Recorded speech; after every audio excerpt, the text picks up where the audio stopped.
Hey, what's up, everybody? I'm here to give you guys my review for NWA Powerrr Episode 8, and this episode is called Step Into the Fire. Um, and basically, this is called that because this was an episode basically dedicated to announcing matches to their Into the Fire pay-per-view they have coming up, which I do plan on watching, which I'm very excited about. So I'm just going to get right into the show. Pretty much what the show was, like I said, kind of doing that. There was no matches. It was just basically Joe Galley kind of going through stuff, and there was a lot of video packages and just announcement of matches. And I actually kind of like this. This was something different that we really don't see in wrestling. So I kind of like this. And if they do this, every month, I wouldn't like it. But if they did this every couple of months, I wouldn't complain about it. I actually thought the video packages were good on the show and stuff. So let's go through this episode. So we had the host and commentator, Joe Galley, because there was a match on this show. We had reactions to episode 7, which they didn't talk about a particular moment that happened in episode 7. They kept that quiet. So that's probably why there really wasn't a lot of fans interaction. It was mainly wrestlers on their social media devices. Then it shows a video package kind of everything that's been going on in NWA. The intro package, which I still think is awesome. I love the intro package. And pretty much they use this show to kind of, like I said, announce the code for Into the Fire. So what I'll do is, just when I'm done reviewing the show itself, I'll go through what the code actually is. But it starts off with, Joe Galley announcing that someone is possibly going to be announced as the challenger for Nick Aldis's NWA World Championship. So he's kind of going through everybody on the roster saying there could be this guy, it could be this guy. Then it shows an interview that Dave Marquez conducted with Eli Drake on an episode of Championship from Hollywood.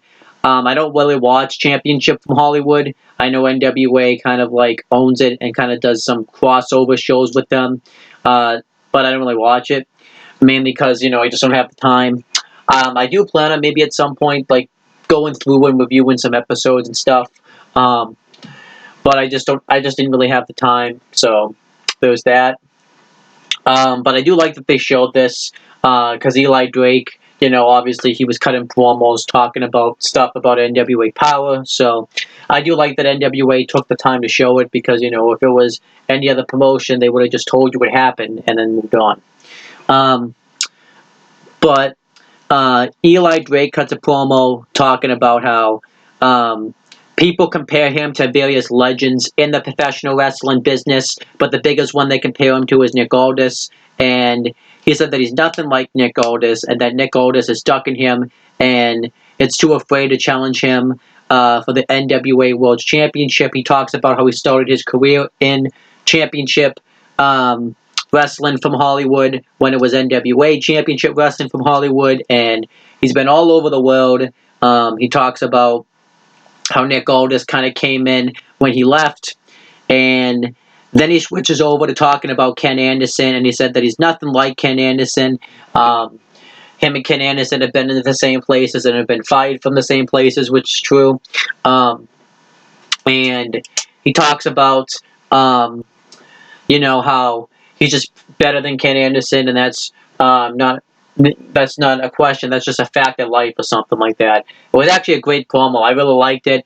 And I think, Eli Drake's awesome. And then that was pretty much it. They don't show the whole promo, but they show basically all the promos where he talks about anything that had to do with NWA. But I really like it. Eli Drake is awesome. So, it was great stuff. Then, throughout the show, it shows a video package for Thunder Rosa called Into the Cage. This is pretty much where she went and had that MMA fight. In some little promotion in MMA, and it was kind of like the build up to that, and I really liked that it gave us some insight into Thunder Rosa's character. There is a thing I don't like about it, when I'll get to that in a second. So it shows her training for the fight. She's really nervous. Her trainer's telling her like what she should do because I guess it's like I think they said it's like a first fight. I don't think they said it was necessarily a first, but she was like a rookie compared to the person she was fighting, and it's later shown her getting her hair done, and she's just talking about her past. She talks about you know how she was a mental illness like teacher, and she worked with a lot of people, and she talks about all the student stories, and she talks about how one of the students that she worked very close with got shot by the police, and she would use when she would wrestle on her off days, she would use that as an escape from work, and she talked about how she really didn't like work that much because the kids would abuse her, and that she would have to just go to work and not feel important. And she thought wrestling was an escape for her. It was actually pretty sad. And she said that when she started wrestling, she felt like she could wrestle for her culture, and that's what she planned on doing. Not only wrestling, but also just fighting in general. And then the video package cuts here, and then it shows it later, and it shows her like going to the flight. We see someone that I guess she's really close with. I forget her name off the top of my head. And then she shows her just basically training and just building for hours to the fight, and then it doesn't show any of the fight really, but shows her like in the cage for the fight, and then it shows after the fight. We found out she lost the fight, but she lasted all 3 rounds, and she only lost because of the judge's decision. And she's all emotional afterwards. She's kind of doesn't really know how to feel. She's like proud of it because all of her family was out there, and she was proud of her performance, and everybody else is telling her like, you did really well for a rookie, and you actually hung in there with her. You actually hung the first couple of rounds. So yeah, it was actually quite nice. I thought the video package was awesome. She talked about how she did it for her family, and I really like this. The problem I have with this is now they're going to portray her as a heel on NWA, and I don't really think that should be the case because the story that she has and just going through this just screams babyface to me, and I do think that's a little bit of a problem. And the fact that she's going to be going up against Allison Kay. Allison Kay is a bitch, character-wise anyways, so I just don't really think it really works. I think they should actually make Thunder Rosa a babyface, but I like the video package overall. And then it shows another one of these promo tapes from 1979 with Savannah Evans, where she's trying to cut a promo on somebody, but Danny Diaz keeps coming in, and he's promoting his high spots like tapes, and he's interrupting her, and it was very cringy. So, more cringy commercials from NWA. Then, the next thing we had was a question mark with Aaron Stevens versus Zane Dawson with Dave Dawson in an empty arena mask versus Shakespeare match.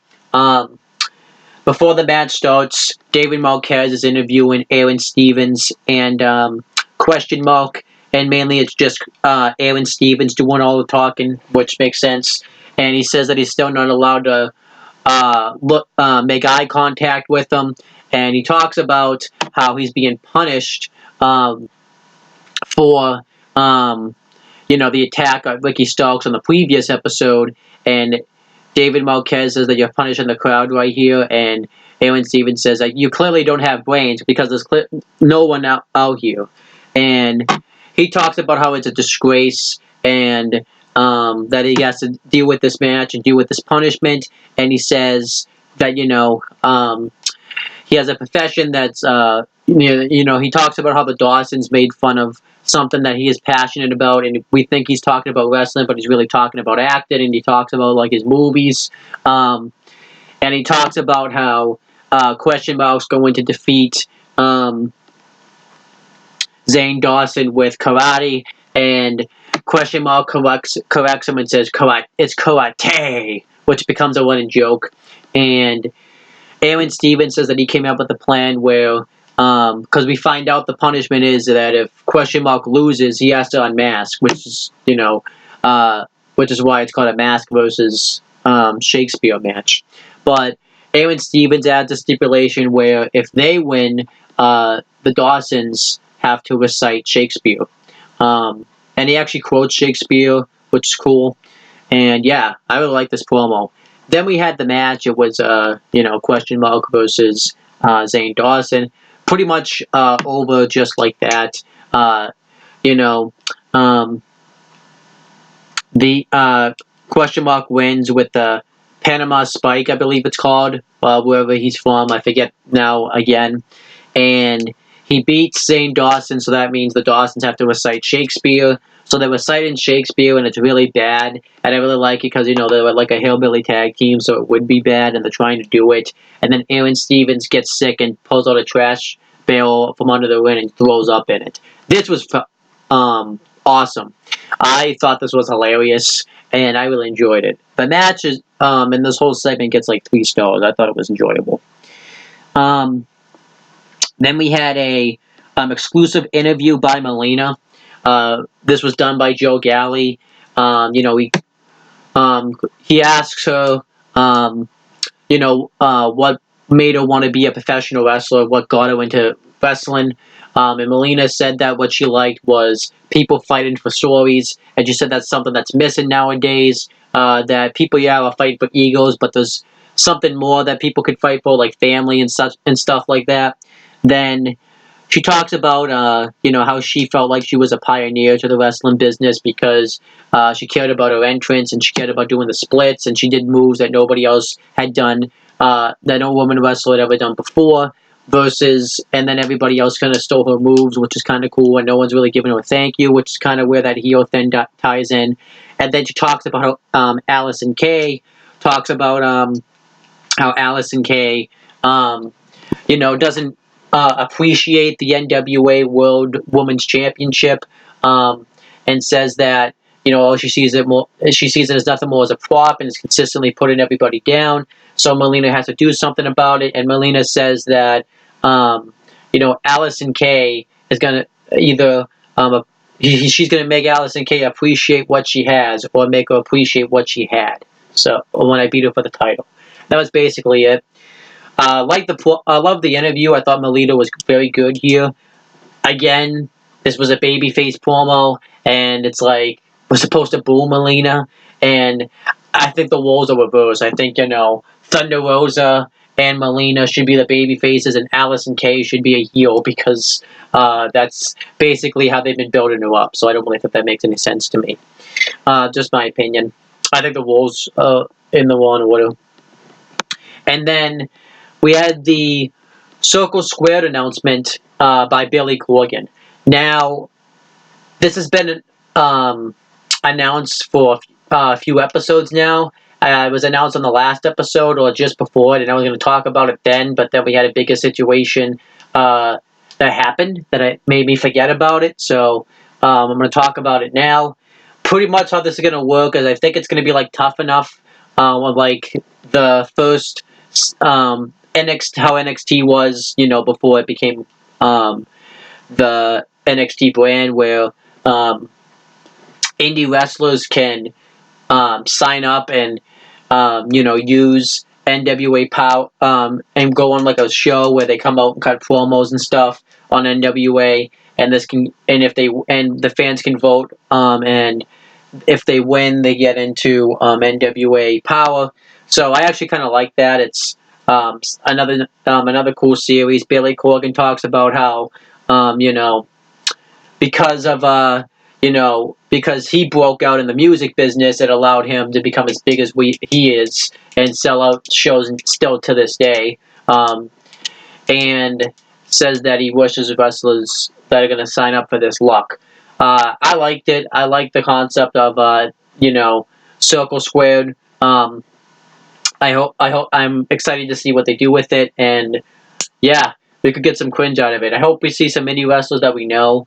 I'm really not sure how well this is going to do because we have, AEW and WWE kind of floating out there. I could see, WWE scooping some of the big. I don't think we're going to see somebody big because I think they'll just go to AEW or WWE, but you never know. We'll see. But I'm excited about this. Want to see where this goes. The only complaint I have about the video announcement is the music was way too loud. So you could still hear Billy Corgan, but like the music was so loud you could like barely hear him. I think that should have changed. Then, pretty much the rest of the show is just them announcing matches for the next episode and, NWA Into the Fire, so I'll go through those now. So on the next episode, which is already aired, so hopefully you guys have already seen it, so no spoilers please, because I haven't yet. We're going to have Ricky Starks versus Colt Cabana, which I'm excited about because, they've been kind of teasing a feud between them for the championship, so I'm excited about that. Then we're going to have the NWA World Tag Team Championship match where the Wild Card are going to defend against Rock and Roll Express. I'm excited about it. What sucks is I already know the result because of spoilers. I tried to avoid them, but people told me about it, so I couldn't avoid it. But I'm so excited about the match overall. And yeah, that was that.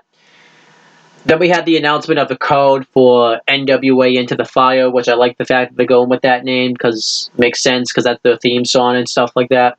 And it's kind of like, they're breaking out into the fire. So, this is like a big pay-per-view for NWA, considering the fact that, it's their first one since Powerrr's launch and stuff. So I'm excited about it. The matches we have are going to be Question Mark versus Trevor Murdoch, which I think could be a pretty good match. We have a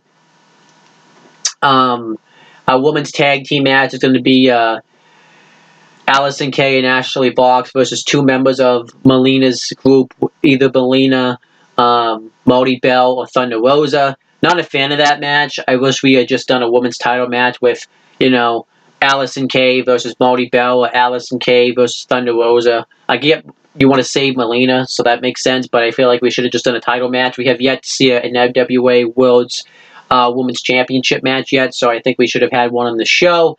So I really wasn't a fan of that. Then we're also going to have Eli Drake versus Ken Anderson, which makes sense because they've been feuding lately. And I think that's it for like all the main match, all the mid-card matches and such.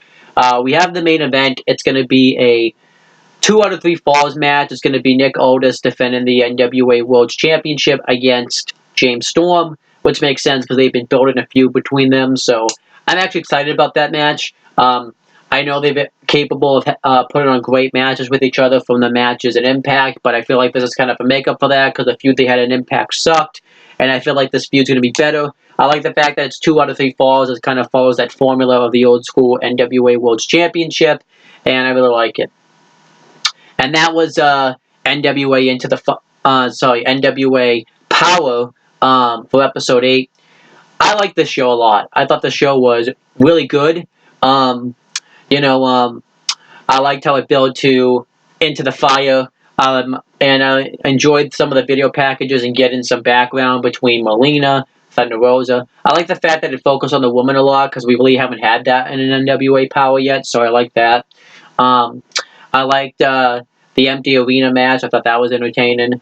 And yeah, I really liked Eli Drake's promo that he had, so I enjoyed this show. I'm going to give it a B, but I'm going to up the letter grade because there was no Jim Cornette on this show. So I'm going to give it a B+, and I'm going to give it probably, I'm going to give it an 87 out of 100. It was a great show.